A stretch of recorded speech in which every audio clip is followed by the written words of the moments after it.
Thank you everyone for having made it for today's workshop. And this is the second part of a series of workshops that we are hosting on best practices in peer review and innovative ways in peer review. Now, one of the things we need to know is that the peer review system is essential to the scientific publication, and it has been buckling under an increasingly heavy burden of demand. So there's a need for new ways to manage the process and to adapt to the diversification modes in regards to peer review and scientific publishing.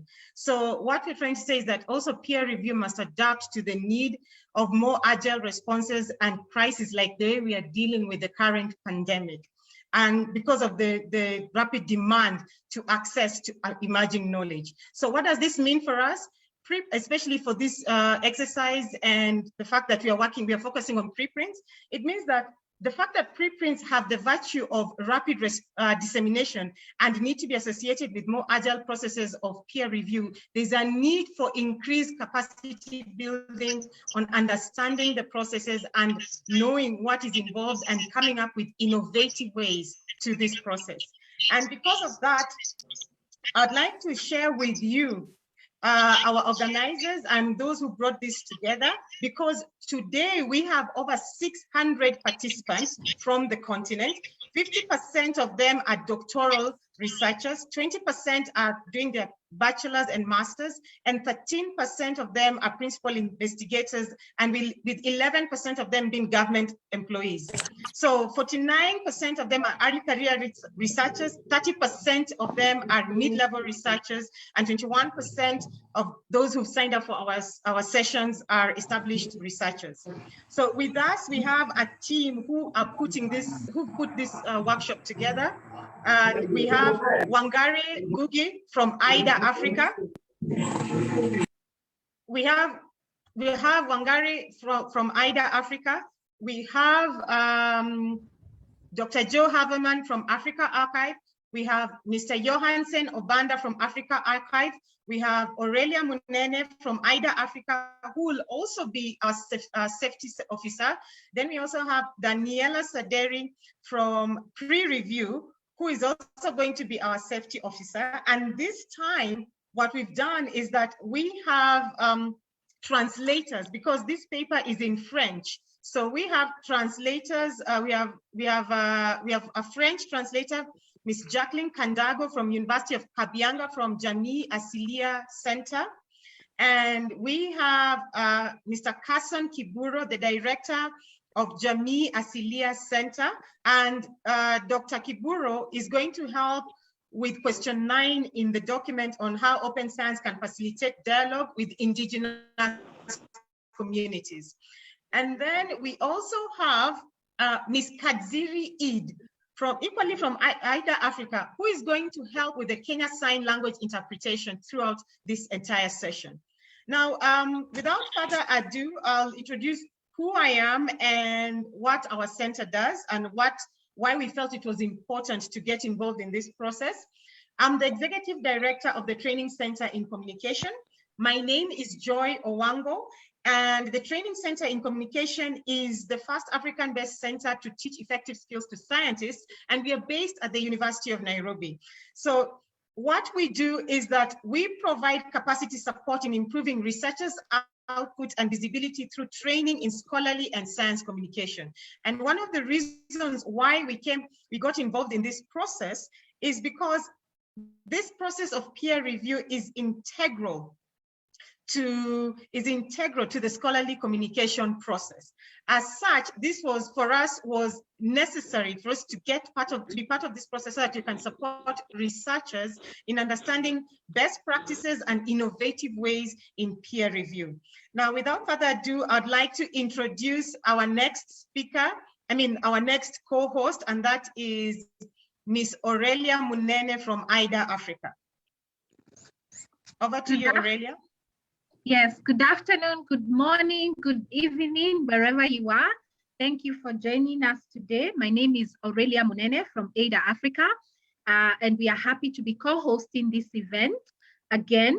And Eider Africa is an organization that was formed in Kenya that it has reach in Africa. Our main role is to develop mentorship programs for upcoming scholars. We know that mentorship is an integral component of scholarship and growth.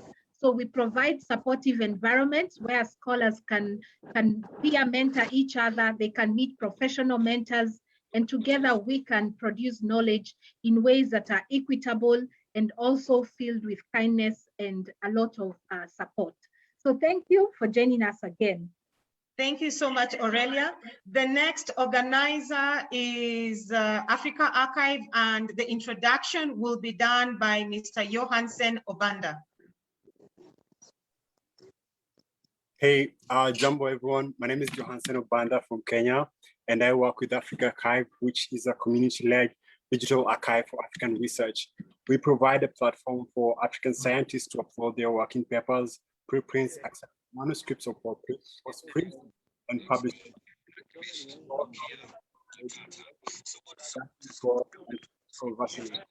AfricArXiv is dedicated to speeding and opening up research and collaboration among African scientists and helping to build the future of scholarly communication.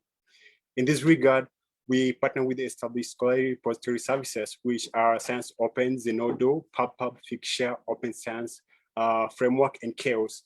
So you are welcome to submit your work for free and also to openly and freely access articles disseminated from across Africa and about Africa. For more information, you can visit our website at africarchive.org, which will also be sent to the chat. Thank you. Back to you, Joy. Thank you so much, Johansen.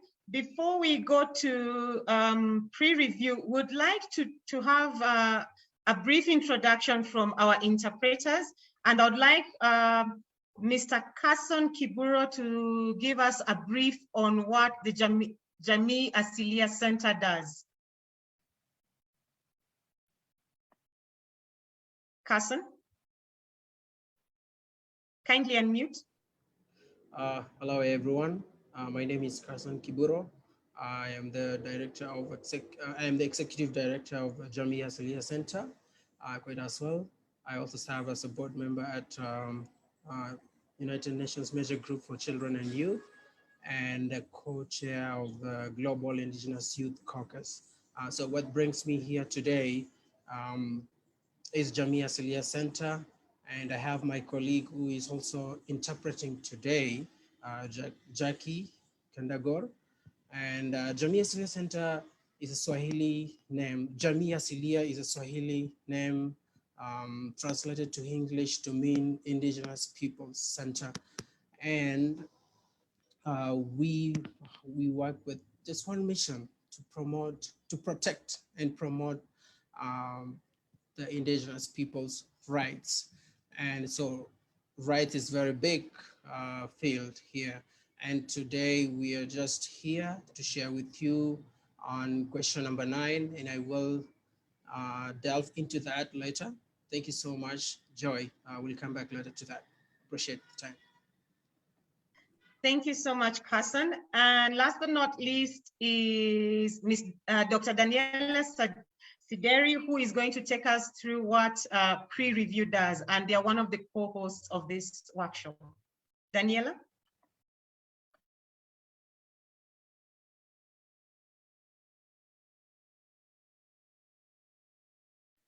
Daniela? Unmute. Oh, I thought I did. Yes, yes. Hello, yes, everyone. There's a time lag. Don't worry. There's a time lag. Continue. Thank yes. you. Hello, everyone. My name is Daniela Saderi. I am originally from Italy, but I live in the United States, and I am a neuroscientist by training, and also the director of PREreview, which is an open science project that aims at bringing more equity and inclusion to the peer review process. So it is a very great pleasure to work with all of these collaborators, TCC Africa, AfricArXiv, Eider Africa, and now even more organizations joining for events such as this one that we have been running for a few years, and trying to provide more collaboration and discussions to the peer review process. So I'm looking forward to starting. Thank you.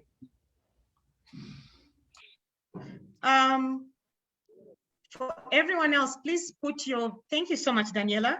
And for everyone else, please put your videos off and switch off your audio. The only ones who are allowed to have their video on are the speakers and the interpreters.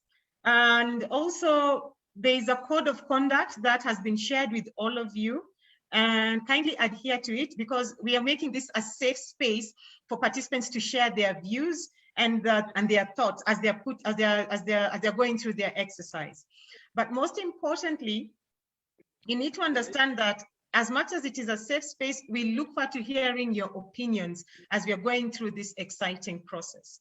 I'd like to again introduce Ms. Aurelia Mullene from Eider Africa, who is going to take us through why we did this workshop, why we put this workshop together, why we came together, and why it is important for us to go through such kind of exercises. So this is the first of many that we've been doing, we are doing, and we hope with time that this is something that can be added in most of our in our training programs, especially for the early career researchers. So Aurelia, could you take us through why this workshop was essential?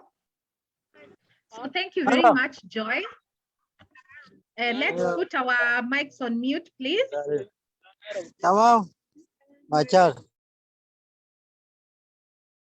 Okay, so thank you. So I'll just like to mention briefly how this amazing event came to be. And this was an initiative, it started by the 4 organizations that you have heard about, that is AfricArXiv, Archives, Eider Africa, TCC, and PREreview. And together we came to discuss about issues of research and production of knowledge. And oftentimes we find that a production of knowledge is often does not take place in very equitable environments.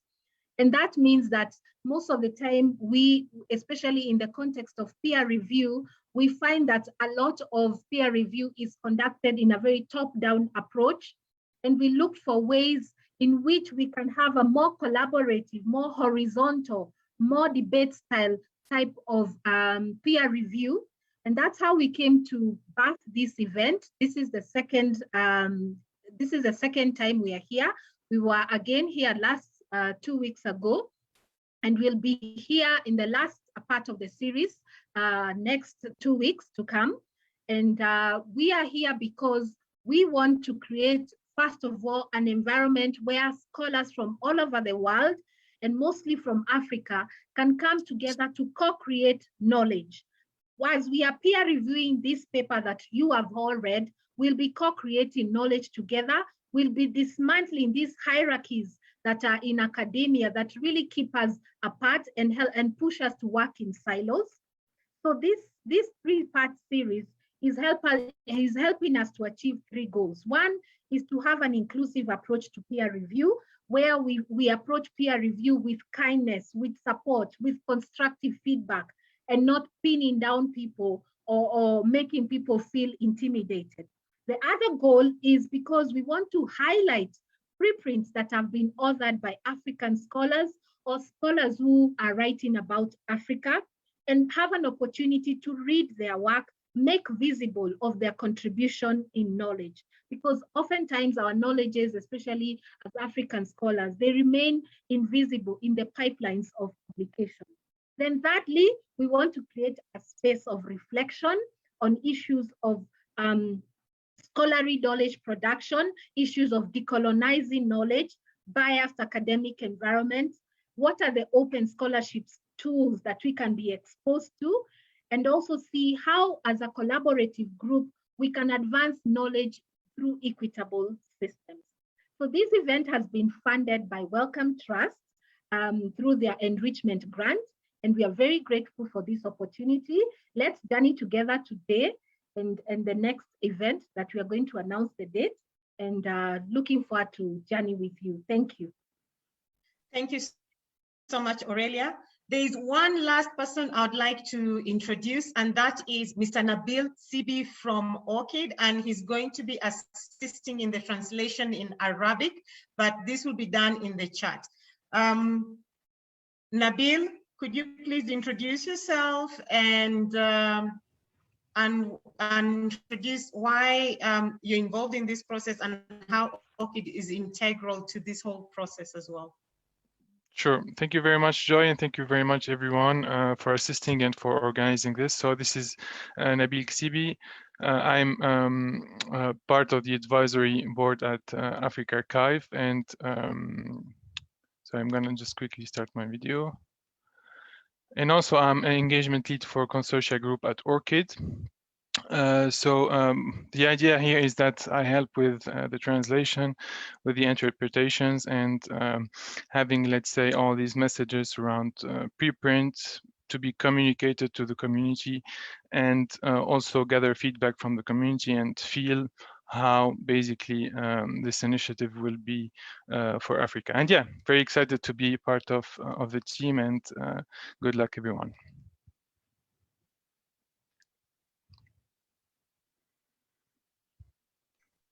Thank you so much, Nabil. And I believe we can now get into the document and begin the exercise. I'll hand over to Wangari and Aurelia to take over the next process. I think, sorry, Joy, we had a little bit of explanation around what preprints are in peer review, and then we were going to dive into one question. I believe Wangari is not going to be able to facilitate since she is right in sign language. Yeah. Okay, so let me take that and start my video. All right, so we are on. Let's see, we're on page 14, and before we dived in with the questions and actually ask the authors if they're here to give a short intro of the preprint, I just wanted to spend a few minutes, maybe not as much as 10 minutes as is written here, just to mention kind of like the general way of how peer review is done around articles. Usually they're not, as you might have experienced, as I believe most of you are researchers or have been researchers in the past.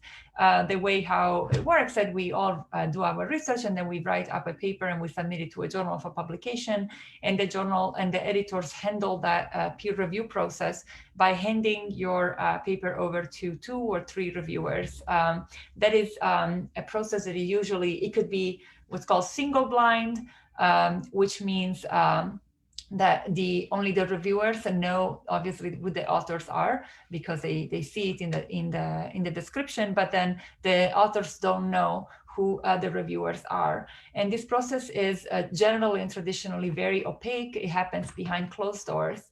And it is very difficult for anyone else to understand if there are biases in the process, because the reviewers are usually researchers that are known to the editors, but they don't belong to, they don't get revealed publicly. And so there is a whole movement of activists in the space of research and science around the world that is trying to bring more transparency and openness to the peer review process. And one of the things that we're doing at PREreview and now in collaborations with these wonderful organizations here is to begin reviewing collaboratively and kind of take back that process from the hands of the journals and bring it back to the community, because in the end, you all researchers are doing the research and I'm doing the peer review, but why can't we do it in a way that is transparent and inclusive? And so doing this on preprints is something that allows us to for now at least bypass this process and allow us to do it in an experiment in a different way. Preprints, for those of you who might not know, are complete research manuscripts that are posted online on a preprint server, such as AfricArXiv. That's the #1 preprint server for African research. And they can be, they are openly accessible to everyone, and they can be cited because they receive a digital object identifier. And therefore, they are available for us to discuss today, as we are going to do today.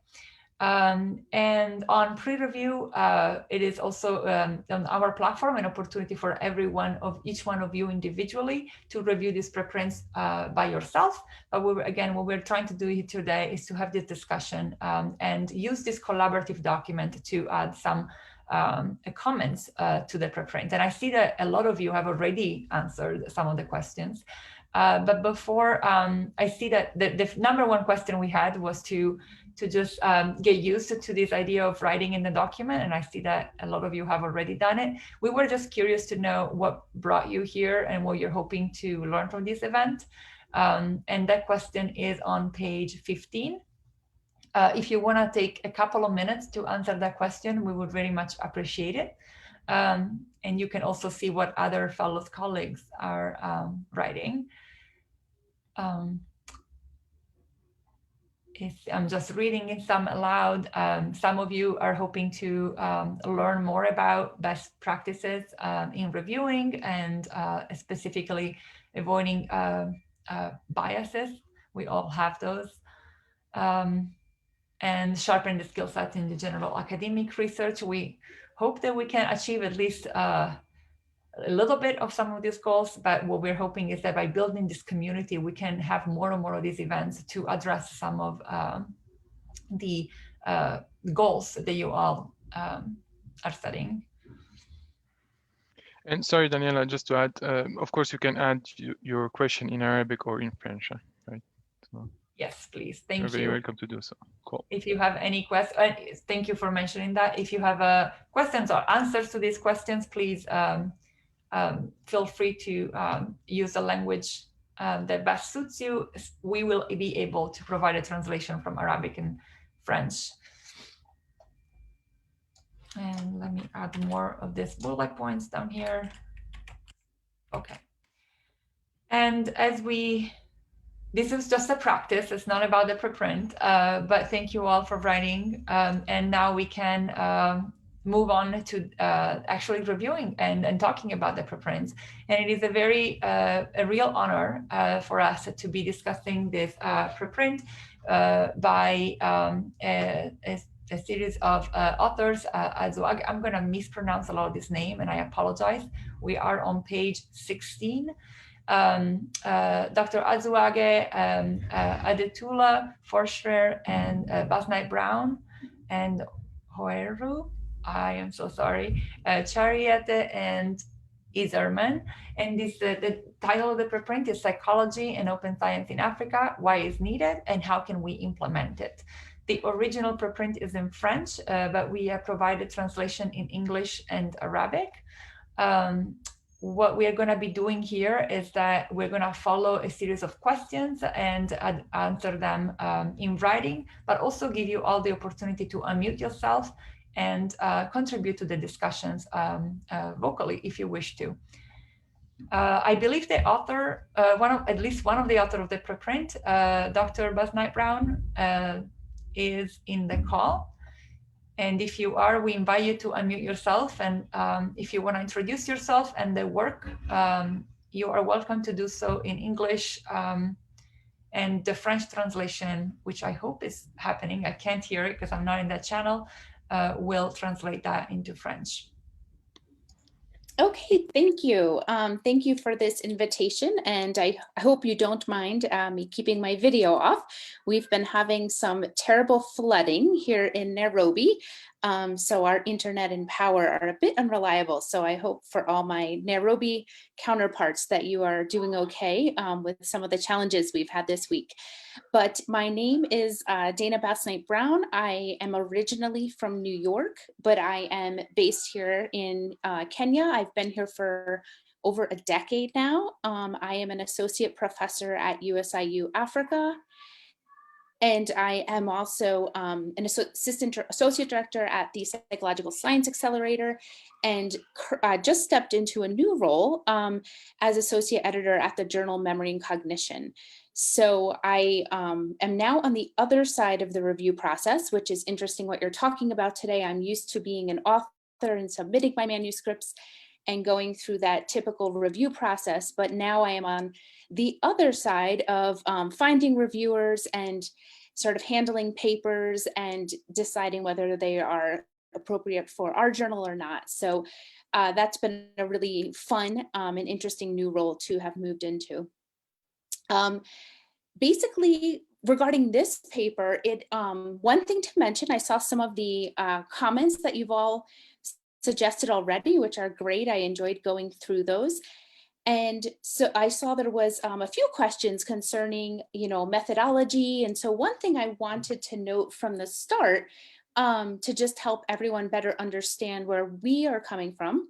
This is not an empirical piece. So we didn't conduct an experiment. It's not a formal empirical investigation. It's rather a commentary based on how we see this field of psychological science advancing from open science on the African continent. So that was one thing I just wanted to note. But and you'll also see in our title, the word psychology is mentioned, because that is the field of science most of us are coming from who co-authored this. And I know that there certainly is a very active and vibrant open science community across Africa to begin with, but within the psychology field, it's not as extensive. So I do find that other fields tend to have embraced open science practices a little bit earlier and are maybe using some of those practices more so than many psychological scientists. So that was why we also specifically are focusing on that discipline and how we see it can be useful across Africa. But certainly the things we mentioned in there can be applied to any of the disciplines that all of you are coming from.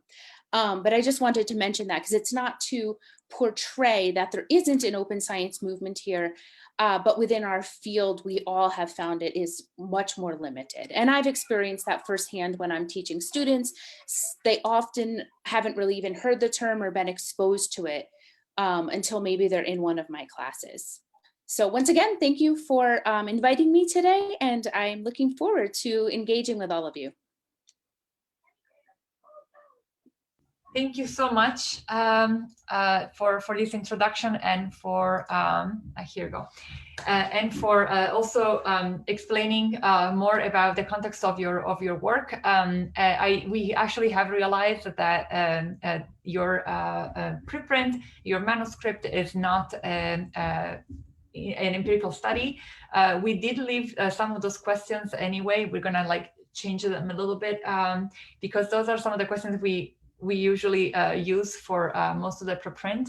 And I think that what we can do, because this is a discussion, we can readapt them to the context as we go.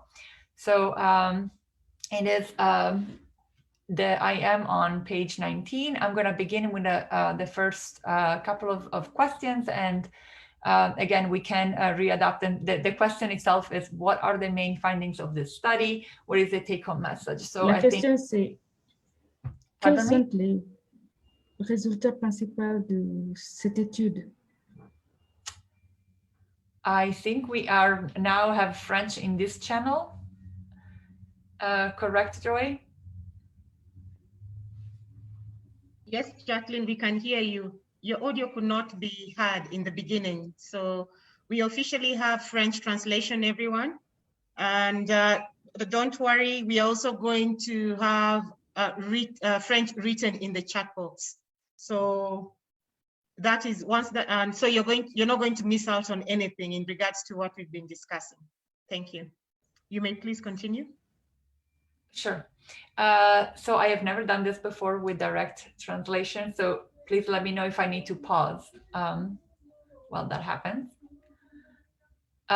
So the main question that we are is on page 19, and we would like to you to tell us, so when you are approaching and starting reviewing a manuscript, that being an empirical study or an overview study, or it is very a good practice to begin with a summary of the study. What are the things that, what is the main message that this manuscript is trying to communicate? And usually in this first introduction, it is good practice to bring light to the good aspect of what you find innovative, what you find useful as an addition to the corpus of research in that field.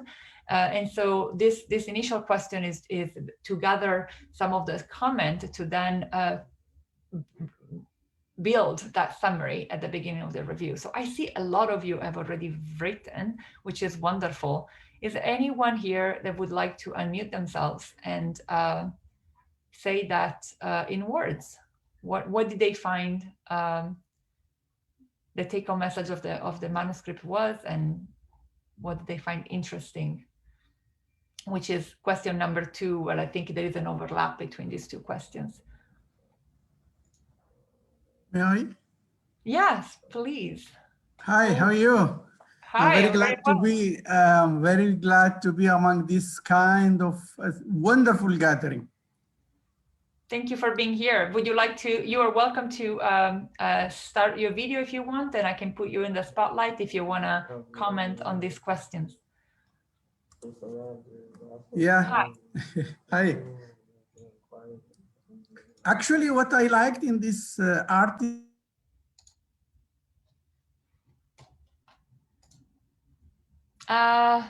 Sorry, you are muted. Can you please? Okay. Thank you. Sorry. Now you sorry. continue. Actually, what I liked in this article that it tackles a very interesting and very hot issue.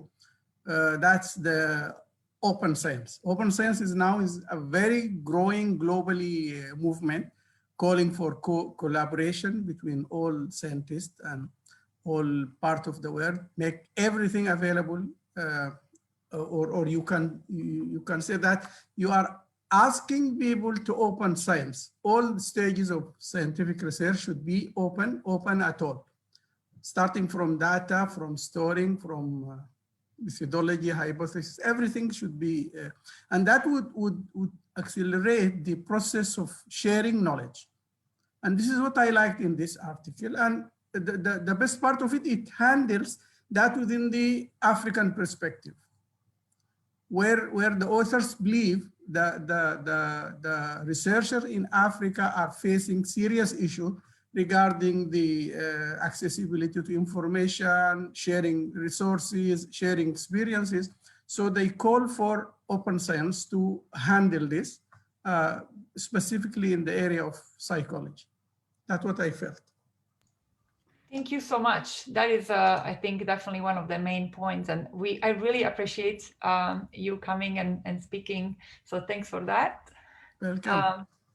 And I will remove you from the spotlight right now. And is there anyone else who would like to comment at this point? There is going to be more opportunities later, but we'd love to hear more. Hi. Hi. This is Khadija. Hi, Khadija. I am trying to find you to spotlight you, but let me see. Please go ahead. I'll see if I can spotlight you, but you might have to turn on your video for that. Oh, I'm already in bed, so I don't want to turn on my light. Oh, don't do it, please. Then go ahead.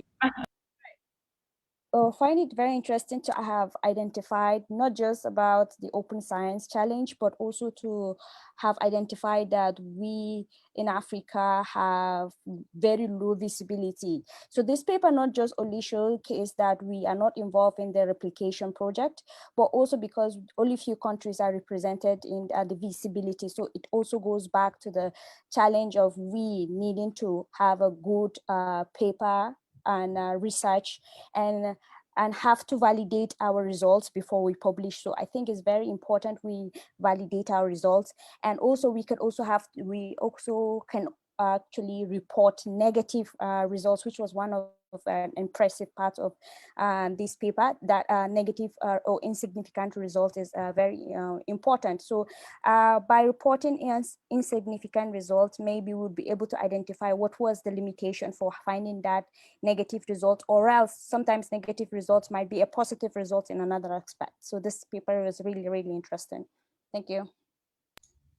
Thank you so much. Yeah, that is definitely some of the conversations that the open science movement have been having for several years. But the the fact that negative results or insignificant results are actually very, very helpful, because they can save time and money in investing in new research that has been already done. So thanks for that comment. And I think we're going to need to move on to the next question. But one thing that I wanted to just highlight from some of the writings that I'm seeing here, I think many people have appreciated how the preprint goes into details about the challenges of actually production or reproducibility. And so I think very often we think that open science, some advocates for open science think that everything open can be the solution, but we really need to make sure that the way how policy around open science evolves is actually inclusive and understands what the challenges are in different geographical locations and different cultures. And because the open science movement has been for a long time driven primarily by the global north, mostly North America and Europe, it is very, very important that countries and continents, the entire continents, such as African continent, come together to bring policies and build them around your needs and around the challenges that you all know better than anyone else. So it seems like a lot of people have appreciated some of that aspect.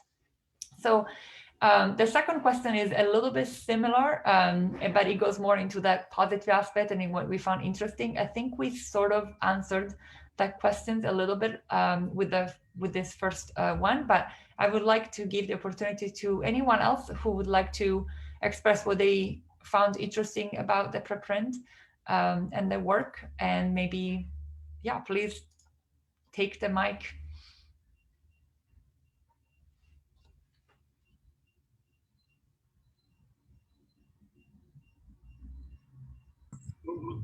Hello. Hello. Hello, Daniela. Yeah, this is Dr. Ajala from University of Ibadan. I read through the article, and it's interesting to realize that we could use open science to moderate the methods and eventually have results that are reliable and valid and reproducible. So I find that very interesting. And for that, the article has an impact.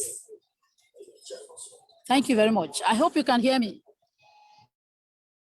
Yes, I think we heard you mostly well, and we heard what you said, and we thank you for your comment. And I think it is one of the most important things that open science has been trying to push forward, which is making sure that the results of a study can be reproduced. So thanks for that comment. Okay, in the interest of time, I'm going to move on to the next question. And Joy, if you are available and you would like to take over for one or two questions, please do. Okay. Thank you so much, Daniela. The next question was, do you have specific comments about the approaches and methods used in the study? Please share with us your views. Any hands, please raise them so that we can see. So I guess we need to change it a little bit because it's not actually an empirical study, but we could maybe discuss about how what did you think the way how the argument was presented? Yes, yeah. I've seen one comment here that could go in line with what you've just said, that they think that there was some subliminal message passed. The paper did not cite a lot of African researchers, which was sort of indicative of the matter at hand, most having not taken up in open science policy. And coming from research that we've been doing, actually our center has been doing, especially on open science, we've noticed that part of the reasons why we are seeing that most African researchers are still, African researchers are still going for subscription-based types of access is because of more of an organizational culture, and this is something they've been used to. It's more the younger researchers who are going straight for the open science or adopting open science and open access. And even though the process is slow, it is quick, it is also changing, and it doesn't come as a surprise that we have a country that has actually adopted an open access policy. It is the only one of its kind in the continent, and that is Ethiopia. And I'm sure the researchers in that country have a different approach to open science than most African countries, as in they have a much more developed approach because they have a government, they've got a government policy supporting them in this process. But with that being our opinion as a center, we'd like to hear what your views are. So Dr. Tolulope Ajala said that the methods are not clear. However, the authors reviewed some articles and they were able to get the results out of it. Beyond that, could someone else share with us their views in regards to this question? And which is the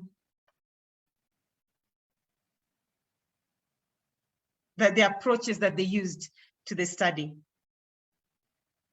I'm going to read a second one. The argument was very intelligent, stating from the known, identifying the problems and expressing suggesting solutions from a didactic point of view. So there's a good response out of that.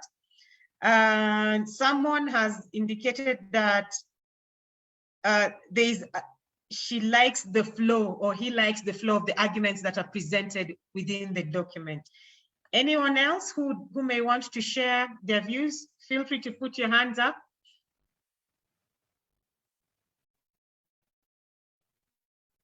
Or may we go to the next question? Okay. Hi, we will Joe. go to the next question. Hi. Oh, yes, Joy. Yes. Who is this?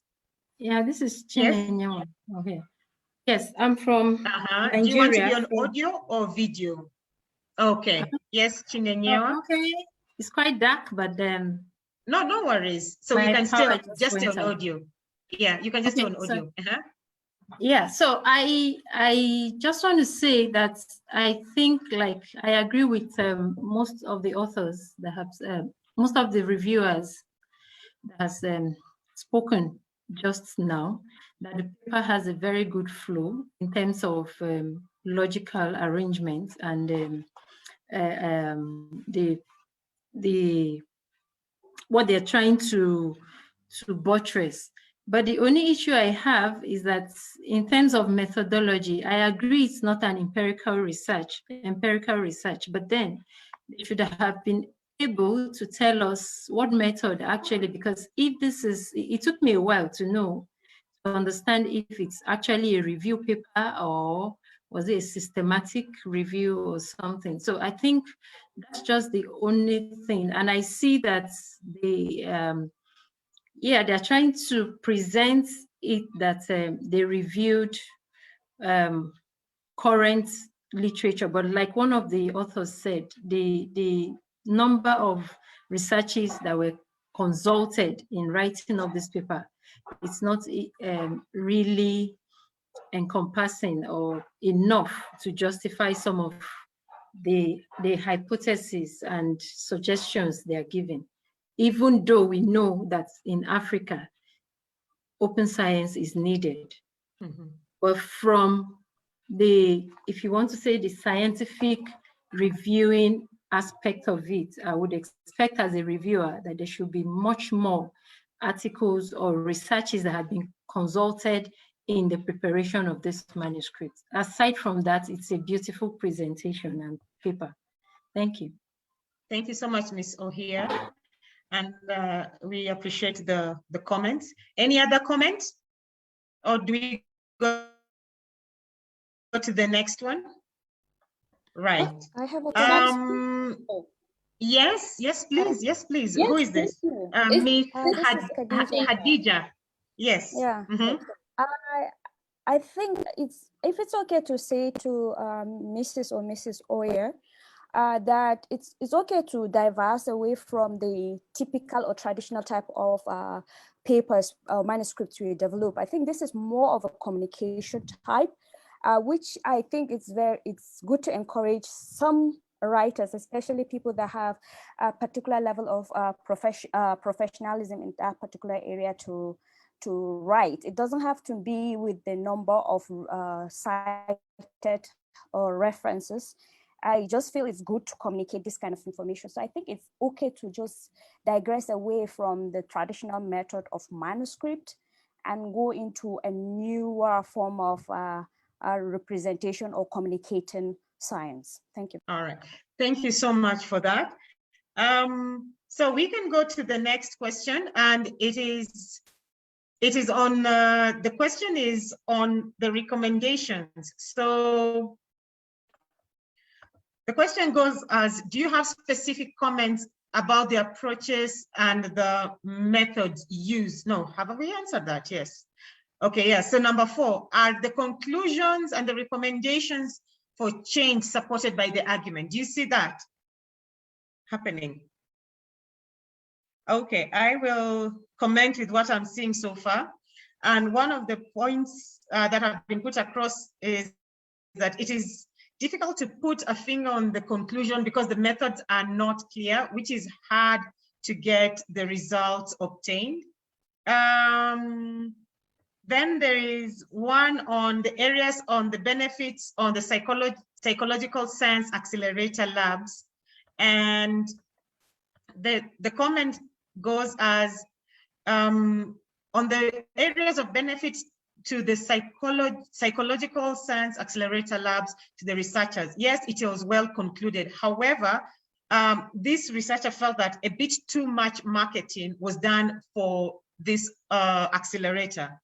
A balance may have been experienced if a little more light was shed on why African researchers prefer the alternative of open science. I think the focus should have been on the African researchers, not the writer's view on open science. Okay.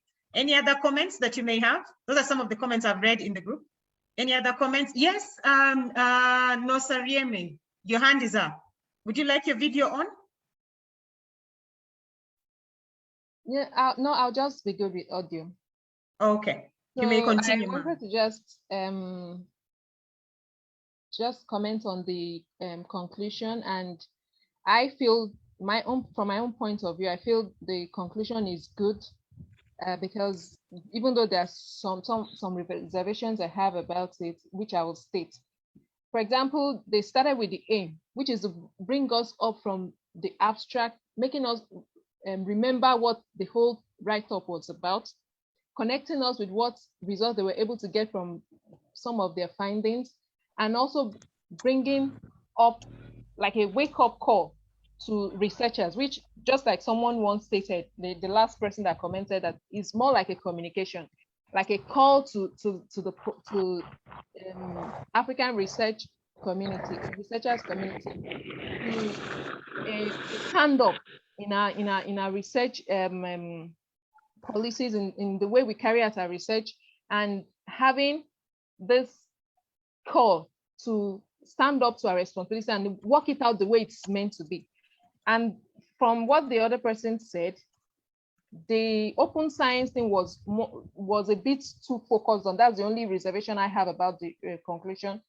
I feel this should have been just like the last paragraph there. I feel the last paragraph nailed it well, because when you read that statement with an open mind, what they're trying to communicate, you will get it straight, and it will, just like a psychologist, it gets into your psyche and it's able to work out what it's meant to do. It's unlike normal bench research where you have to table out results and then you're bringing out what you got and there is a take home. And so I feel the last paragraph is just the take home there, and it's communicating what we're supposed to hear. Thank you. Thank you so much, Ms. Nosarieme.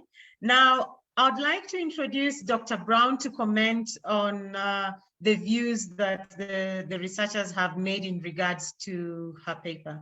Dr. Brown?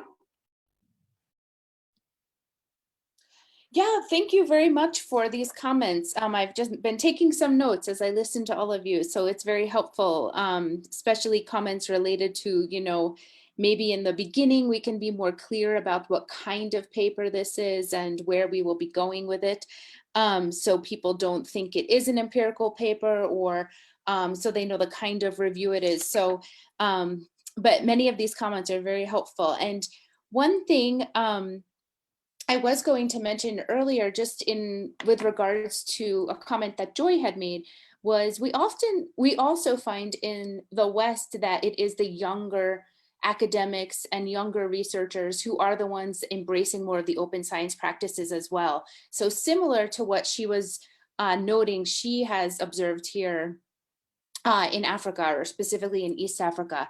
And so that was something I just wanted to highlight as well. Maybe some of you are already aware of that, but for those who aren't, it's not like all of North America and Europe are just actively embracing open science. We still find resistance there from even some of the older academics. Some of them are big advocates of it and have embraced it, but it is typically the younger generation that you see doing more preprints and trying to publish in open access journals. And one thing that's been extremely encouraging to me, having lived and worked here in Kenya for the past decade, is how much more open a lot of institutions are. And also, as Joy mentioned with the example with Ethiopia, but just how even in a lot of North American institutions, you find in promotion cases and things like that, it can be difficult sometimes. I don't want to say always, because things are changing, but it can be difficult when individuals have a lot of open access papers. And I have actually found at my own institution that as soon as I arrived here, that was something that they were embracing, which at least seemed a bit earlier to me, or they were more positive about it than at least my experiences at some institutions in New York. So that's just something that to me is a very big encouragement in terms of seeing the movement starting to grow in Africa. And yeah, and thank you for the comment. I do really appreciate that comment too, of focusing more on the African researchers, not as much on the view, the author's view, I should say, of open science. So I guess I'm curious, one question I would have for the group, did you feel in the conclusion section it was a balanced view of open science, or did you feel like it was a biased view, or like we were pushing an agenda? I'm just curious about your thoughts on that. Yeah, for me, sorry, Joe, can I speak? Yes, you may, ma'am. Yes, you may. Okay, thank you. So for me, at first, I felt an agenda was being pushed.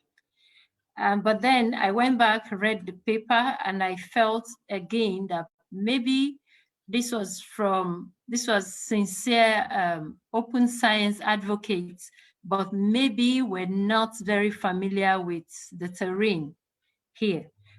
So at first, reading it at first, my first impression was that there was an agenda being pushed. Yeah, so, yeah. And then also, let me just add that if this is a communication paper or would end up as an opinion paper or a call to action, then I suggest the authors should kind of streamline and let the real things, what they want to present and advocate for, let it come out clear, and let it just be two pages with the references, and then it will come out very strong, like one of the speakers just said earlier. Thank you. Thank you so much, ma'am.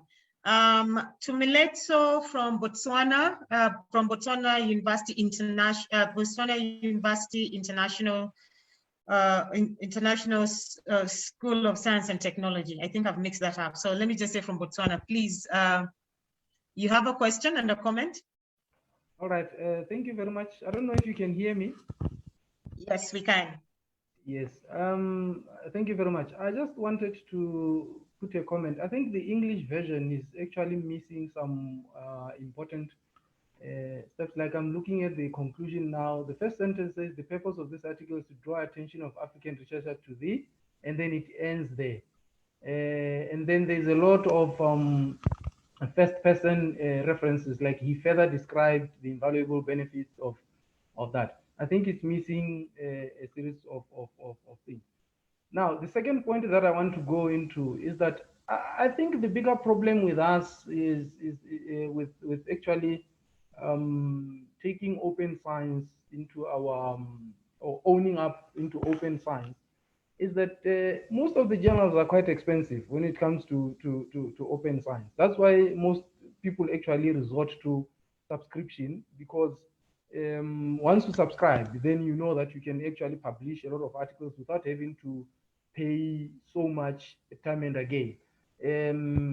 For example, you find a journal, it costs probably just about $3,000 US. In Botswana, I have to pay 30,000 pula. And if my grant is about 30,000 pula, then I pay for one paper and it's 30,000 pula. It means all of my grant is gone. That's why maybe we resort to subscription. Now the question comes to say, how do we then ensure that open science is something that we take, and how do we ensure that our government or our institutions actually understand the significance or the importance of open science? This article should have helped us to actually understand the significance of that and the support that should come about in ensuring that open science actually becomes something that we take into our fingertips. Because it's actually very important. With open science, it means each and every one or all around the world can be able to access the document and be able to see what people in Africa are actually discovering. There's quite a lot of research that is happening in Africa, but it is not accessing the world because we are resorting to subscription. And subscription would mean that people do not actually have access to the document as much as they would when it was open science. I think basically that's what I wanted to share. Thank you very much. Oh, and thank you so much. I've got now your university well, the Botswana International University of Science and Technology. Yes. And your points are valid. And in addition to that, Dr. Brown, maybe you could also indicate the need for higher education stakeholder engagement regarding to implementation of open science. This is in connection with what Dr. Tumeletso has just said. So we need a situation where the various higher education stakeholders, whether it is the university commissions, the granting councils, and the library consortia, working hand in hand in making sure that we have embedded open science policies, which will make us understand the concept of open science, especially from the business perspective, so that this makes it slightly easier for the implementation and use and acceptance within the academic communities.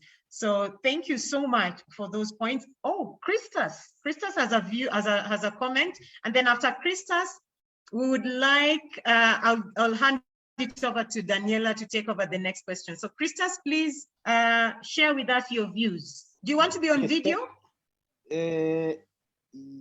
Yes, I can, but it's okay like that, even audio. All right, no problem. Please go ahead, sir. So, yeah, so I would like to add something according to what the previous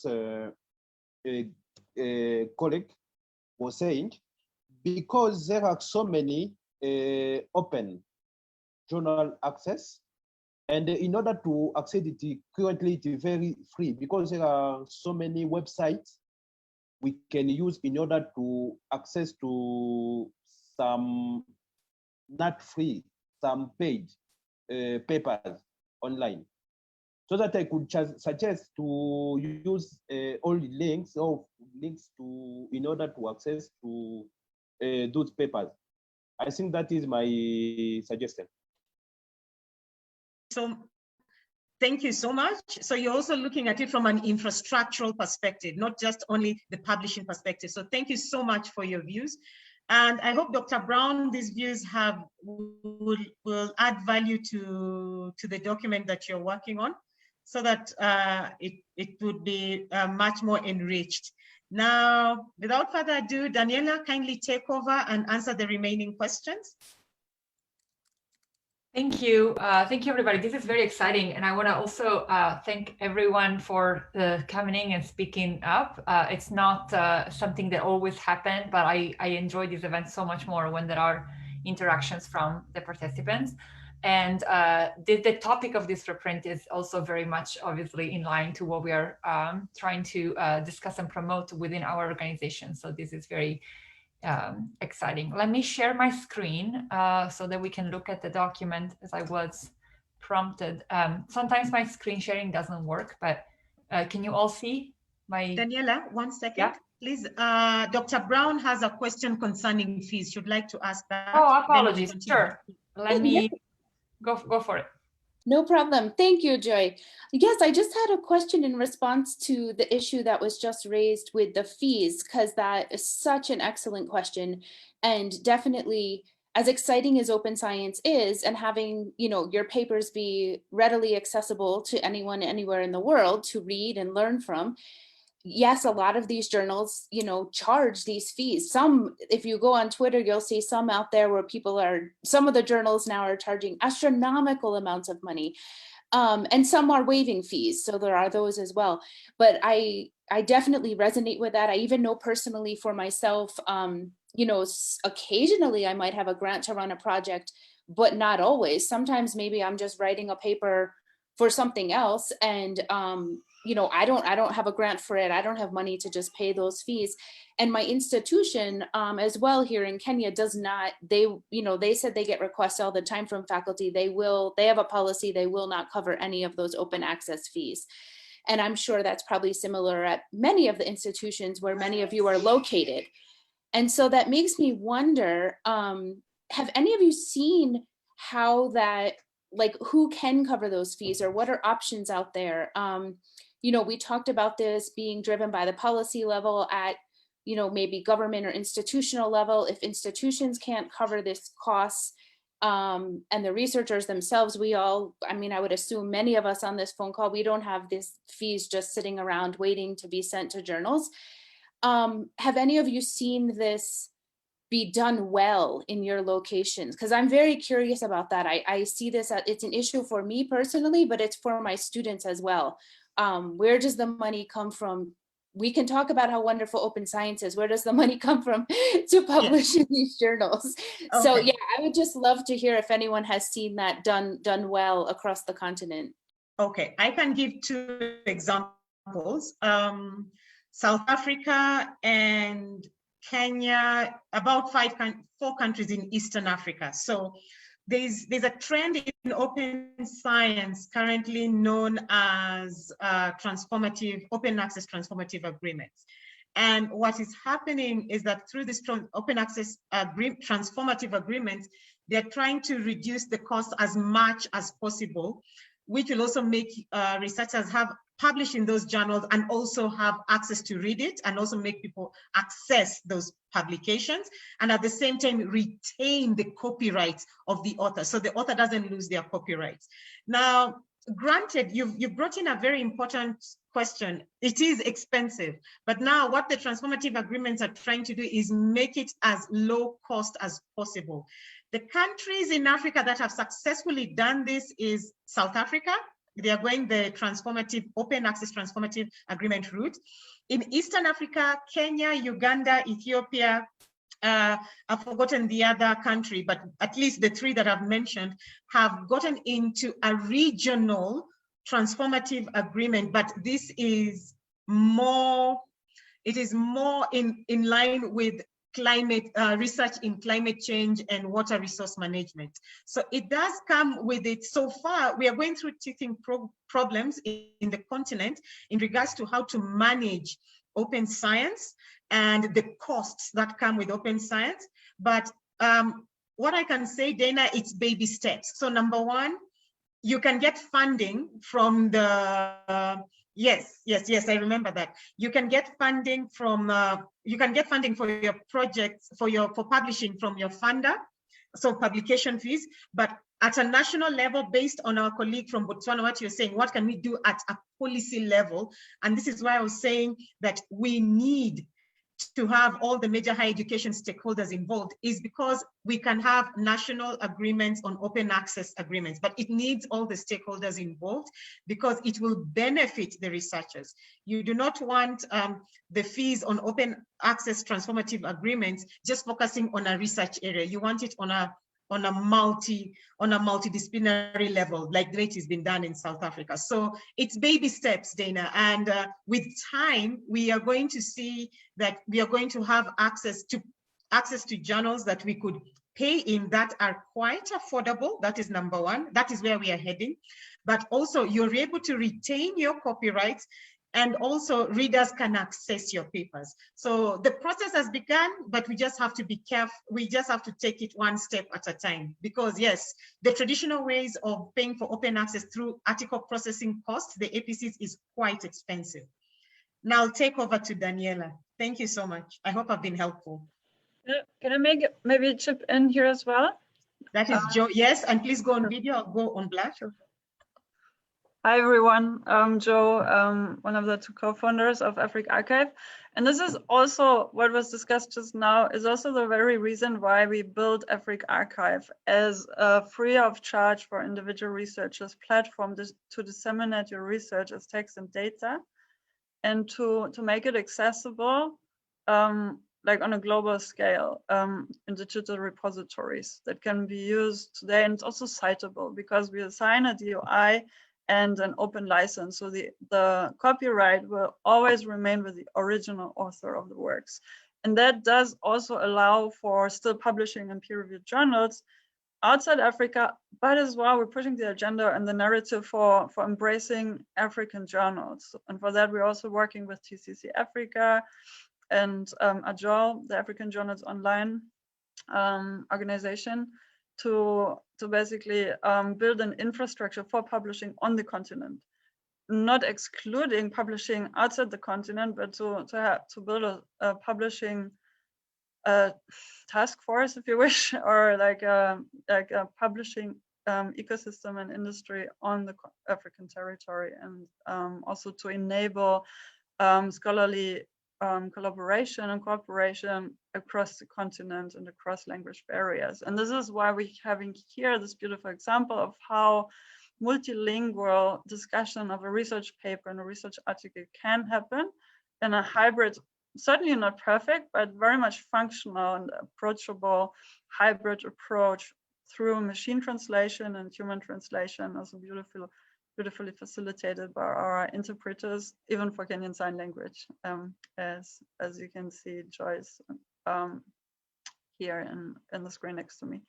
So this is just to highlight like another reason why we're doing this exercise, where we're providing for these workshops, and there's also many more in the near future to come into the picture, and we hope that we'll be able to uphold this collaboration between PREreview and TCC, Eider Africa and AfricArXiv to provide more of these services to the scholarly community on the continent, and also on an international, like pan or cross-continental exchange for strengthening the African scholarly community. Yeah, thanks for that. And yeah, just to highlight again, like open access and open science is not meant to be costly, but of course there's costs that occur, and they should be reasonable, and we're trying our best to keep costs to reasonable levels so that publishing is very much feasible and doesn't put anyone, including institutions and individual researchers, into any constraints. So that's what we're doing here. Thank you. Thank you so much, Joe. Daniela, would you like to take over? And I believe you can take over by assisting our colleague from Botswana. He had raised his hands up. Yeah, absolutely. I think that the hand has been lowered, but please do unmute yourself if you have a comment before we move on. You're welcome to do so. All right. Thank you, Daniela. I don't know if you can hear me. Yes, we hear you. Thank you. I'll spotlight you in a second.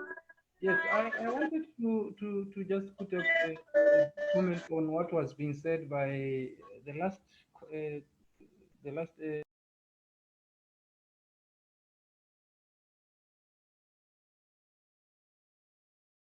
Sorry, I think you're muted. I spotlighted the wrong person. Apologies for that. Okay. There, can you repeat your question? Thank you very much. Yes, I was saying that I just wanted to comment a little bit on what the last speaker was saying, to say that there is AfricArXiv, but how has it been rolled out across Africa so that we can all know that is there? Remember that we want to publish in Scopus, in Springer, in Taylor and Francis.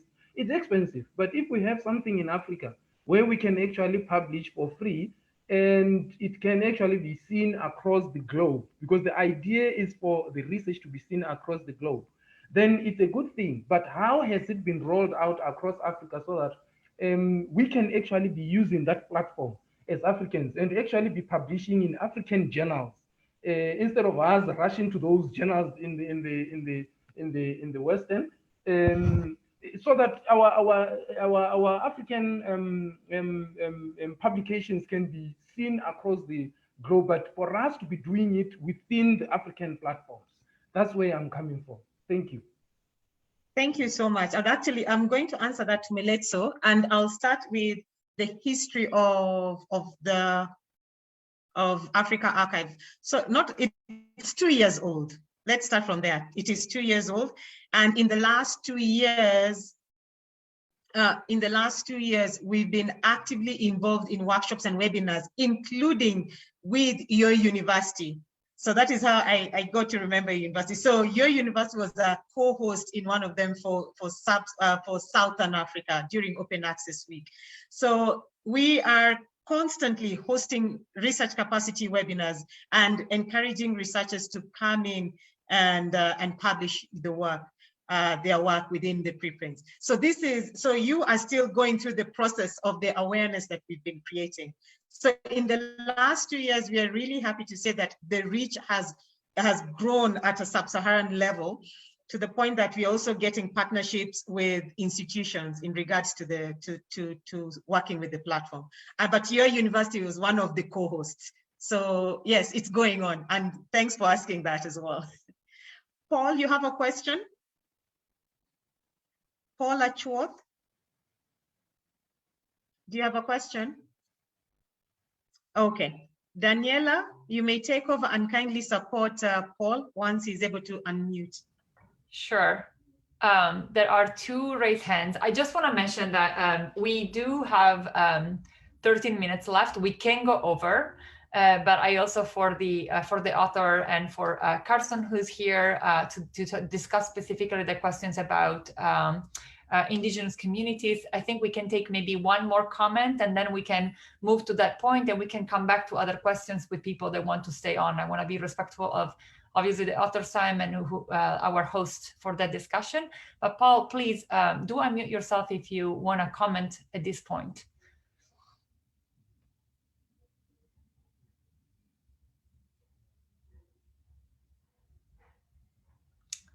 If you do not want to comment, we will lower your hands. You're welcome to write questions in the chat, and we'll do our best to answer it there. Okay, so now I'm going to share my screen and we can move on.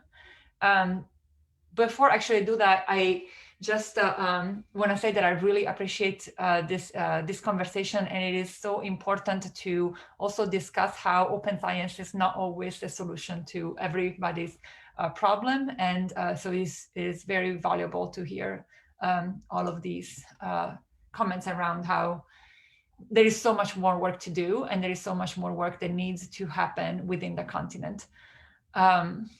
So here I wanted, again, I see a lot of comments. The next question is about, actually, I think it's question 5. What are the strengths and weaknesses of the preprint? I think one important question that has been kind of put together here is if you have noticed any assumptions that the author may have made. We all have our own assumptions and point of view, and I think that the author also has asked if you felt like the agenda was pushed, and I think that that is part of these questions. Is like if you believe that the author's assumptions have contributed to the writing in a way that can be discussed further or acknowledged. Excuse me. So I see some answers here regarding strengths. The study clearly reviewed other works.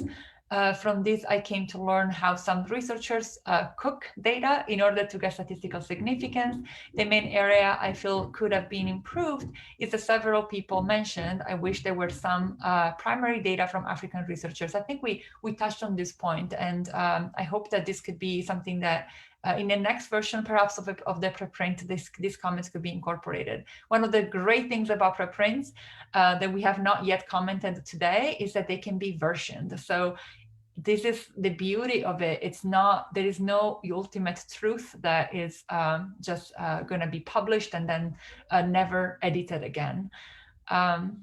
So I would like to, well, you're welcome to continue writing the answers to that questions and to question 6 about any additional comments and minor concerns. About typos, I want to also highlight the fact that while the translations are great, there are probably some mistakes in there. So the French one is probably much more robust in terms of sentences structures and grammar. Again, we have 10 more minutes, but we can go back to these questions at the end. I would like to move to question 8 right now, and we can come back to these others again with people that want to stay. But how, the question number 8 is, how does this article relate to or open the dialogue within indigenous communities' viewpoints? And we have Carson here to help us go through this dialogue, and then we will welcome any contributions. So I will stop sharing my screen and invite Carson to speak. Thank you. Thank you, Daniela. I should speak if I can see Wangari can hear me, so should go on. All right, so thank you, Daniela. And away from today's paper and into the broad subject of open science, it is revolutionary, just like open source field in information technology. And from the perspective of the communities that most of you in the universities and researchers collect knowledge from, and I'm intentional in using the word you, I'm going to share a few points on the subject of, on that question that Daniela has just is written down there. Indigenous peoples and their communities have compelling links to long-standing traditional knowledge systems on food, medicine, and even biodiversity conservation passed down and refined over thousands of years. And now the world focuses on these to solve the most pressing issues, such as climate change. I'm most certain that most of you have had that idea, and other human rights issues. And I believe that open science is about transparency and accessibility of shared knowledge, access to expertise in indigenous peoples' communities, who for oftentimes are inconvenienced. Sometimes research outcomes come with denting human rights issues such as piracy, and which I know of, one of them affecting my community, biopiracy. And if transparency and openness could be deployed while decolonizing the entire idea, as Aurelia Mullene said before, opportunities to co-create can be realized, and there exists a lot of knowledge within these communities where we get all this knowledge. And so I believe that with human rights-based approach to research, it needs to be intertwined to sort of strengthen the idea. And open science, as we know, asks for science and knowledge to be part of everyday lives, the language, culture, spirituality, and well-being. It's holistic in the entire idea, and it shouldn't be restricted. And you've heard from the speakers who've come before me, and even the commentaries from, I cannot easily say the names, that those restrictions that exist. What about the communities what about the local communities down there who needs to access this information in the entire idea of open science? And so we need to get it back to the communities where we have collected that knowledge from. And so I don't want to take much time. I really appreciate this opportunity to share information, and I look forward to engaging with you all. I have my colleague who is interpreting right now, Jackie, and she's going to take lead from our institution. I appreciate so much. Thank you, Aurelia. I appreciate it. Thank you so much, Carson. That is so valuable, and actually a very important conversations about what knowledge is highlighted in the world, and how what is even considered knowledge. I think that academia has pushed a very non-inclusive agenda throughout the history, in which knowledge is production and is considered only like in a very strict definition that very, very often excludes communities that are not fitting in whoever has made those rules, which tend to be North American and European and typical like colonizing geographical locations. So these are, I think that the discussions around what knowledge is considered knowledge, and the inclusions of voices, indigenous communities, and knowledge should and has to be centered in the discussions around open science and what it means to evolve towards a more equitable way of doing science. So we have, for the end of the hour, we have 4 more minutes, but again, we're really loving where we can continue the discussion. I wanted to give, is there anyone else who wants to add a comment relating to what Carson has said, or this specific question, before we move to question 9? And even Dana, please. Go ahead, Joy. There's a question for you from Doris Leno, just checking the chat, and it's what efforts had been made to create a structure in Africa to help African researchers? So just come in. Thank you. I just saw that question. It's a question for me. I think anyone who would like to answer these questions is welcome. Yes, to anyone in the team. Yeah. Thank you. Maybe you could start, and also I'll direct it to Joe as well. So as I think that this is the best question that I would like to give the opportunity to the African research organizations that are in this team to answer first, as the PREreview is right now just entering this collaboration. Okay, so Joe, would you like to answer that? What efforts have been made to create a structure in Africa to help African researchers? I'm assuming, Doris, you're asking in the context of open science. So Joe? Yeah, thank you very much for that question. There are a few efforts actually. And we as AfricArXiv are also hoping that we can meaningfully contribute to facilitate collaboration and also build an efficient and affordable infrastructure for scholarship and scholarly publishing on the continent. There are a few stakeholders in different parts of the continent, also in the different language regions, like the challenge that we deal with across the continent is there's Anglophone Africa, there's Francophone Africa, there's the Arabic speaking countries and regions, and then Lusophone for Mozambique and Angola, for example.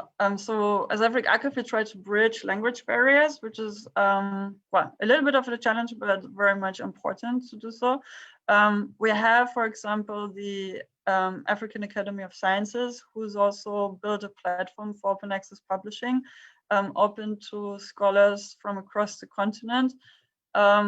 They're using the system of Faculty 1000, which is UK based. We are using currently now now in the 3rd year, so after more than 2 years of practice and being in operation, we're working with 6 repository structures to provide also a level of diversity and interoperability.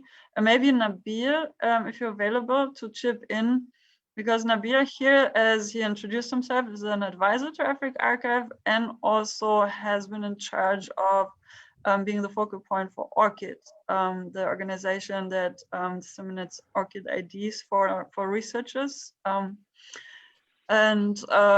He's also been like a key stakeholder and a key facilitator in bringing different stakeholders from across the continent and various stakeholder groups to the table to, yeah, maybe Nabil, you can chip in. And yeah, there's various initiatives also from Libsens, from librarian angle, and in South Africa, there's a few consortia who are also trying to facilitate that on a continental level. Nabil, please complete or complement. Sure. Sorry. So I think this is more a like a community call to basically involve all the entities and all the bodies involved in exploring what is open science in Africa, basically. What I wanted to basically add is that yes, at AfricArXiv we do have like 6 entries for 6 different repositories, and these are well-known repositories and really relevant repositories for the researchers in general, including Zenodo, Science Open, and PubPub. So all these are partners to AfricArXiv and are very actors and very advocate to open science. So they are not like charging any kind of fees for submission. So yeah, I really liked this gathering today. I personally really enjoyed being part of this.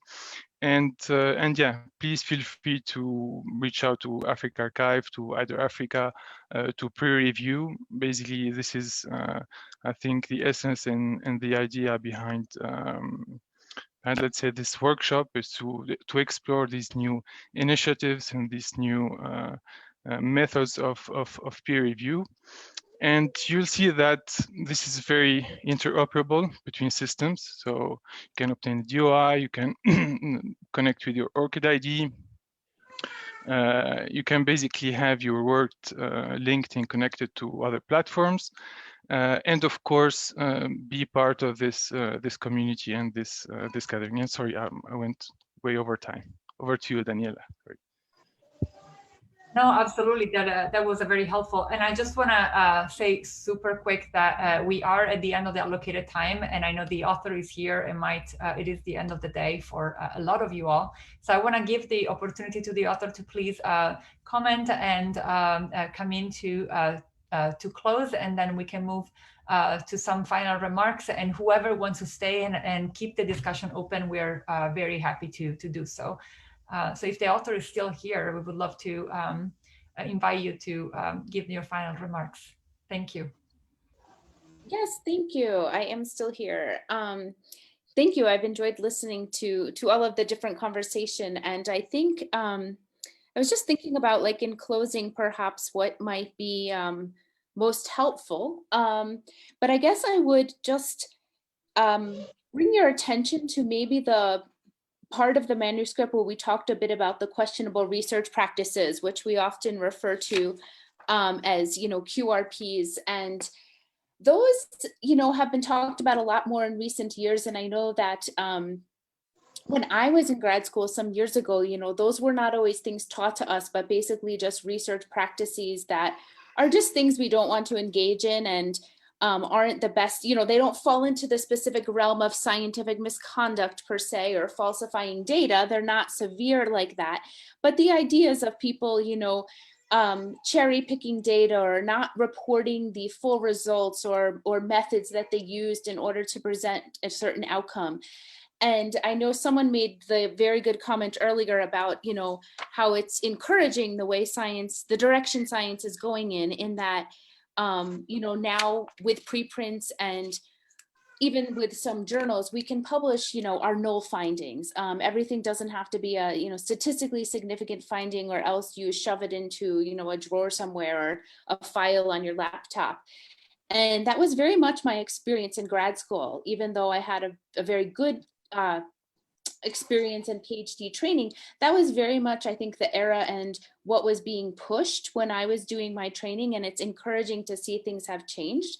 And so with some of those questionable research practices, I was going to just encourage you, if you haven't read the paper, to look those over as you think about training other researchers, or you think about engaging in your own research practices. And I hope that in the paper, when we talk about those, it doesn't come across accusatory in any way, because my word of encouragement is that I think many of us have possibly participated in those things, over the years. And so I know I was talking to a scholar the other day in the US who's a postdoc now, and a very, very promising and talented researcher, and has a bright career ahead of him. And we were just talking about p hacking, when people, you don't have a significant finding and you go back and you're, well, let me look at this difference. Let me do a t-test comparing these two groups, because you're looking for something.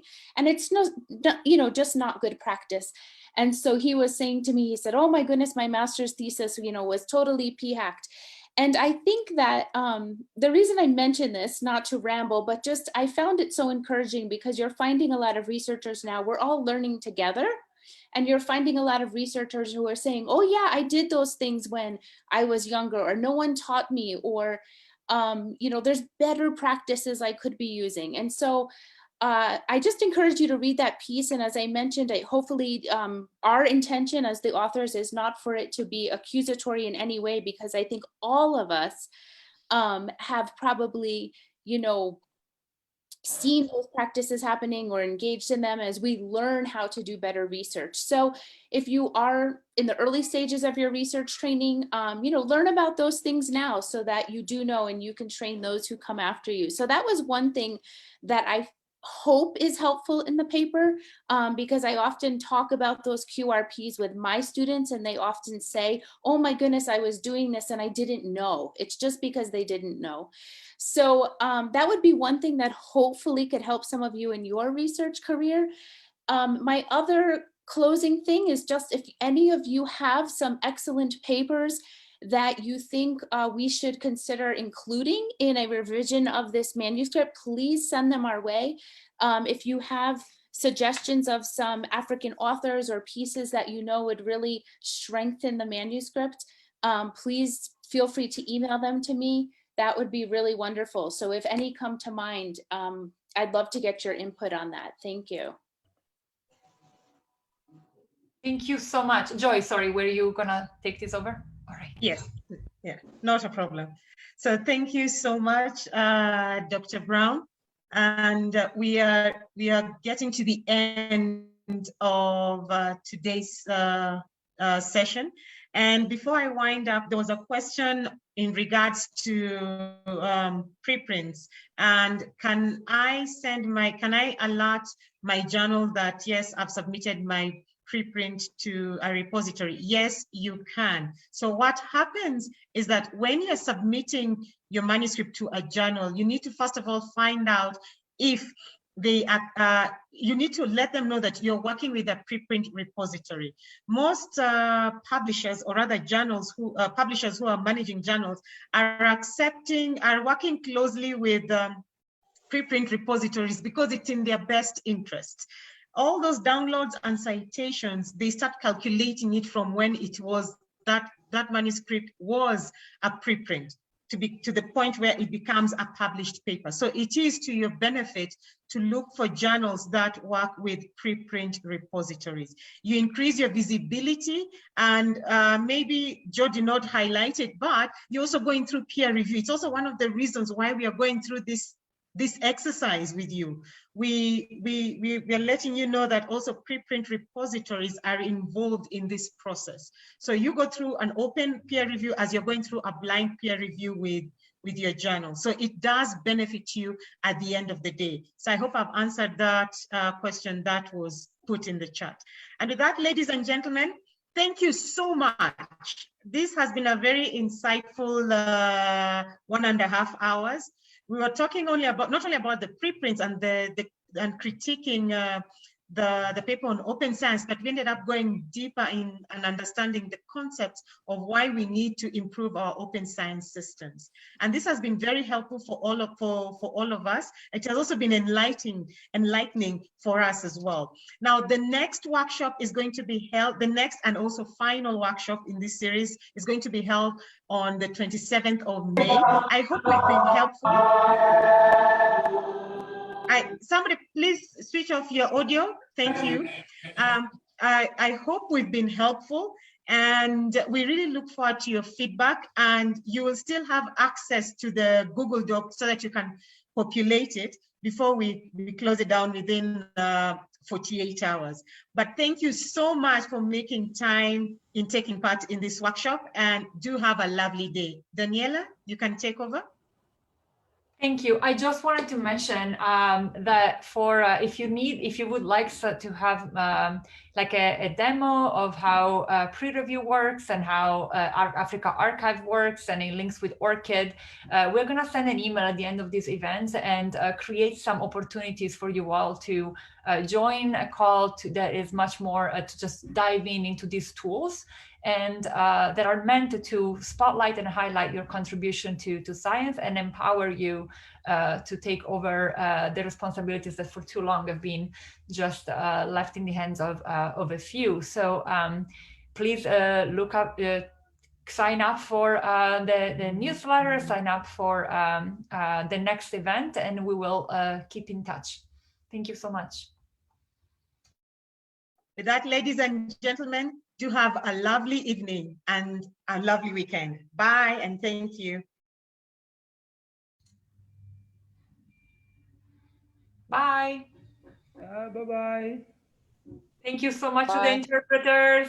You all are amazing. Bye. Bye. Thank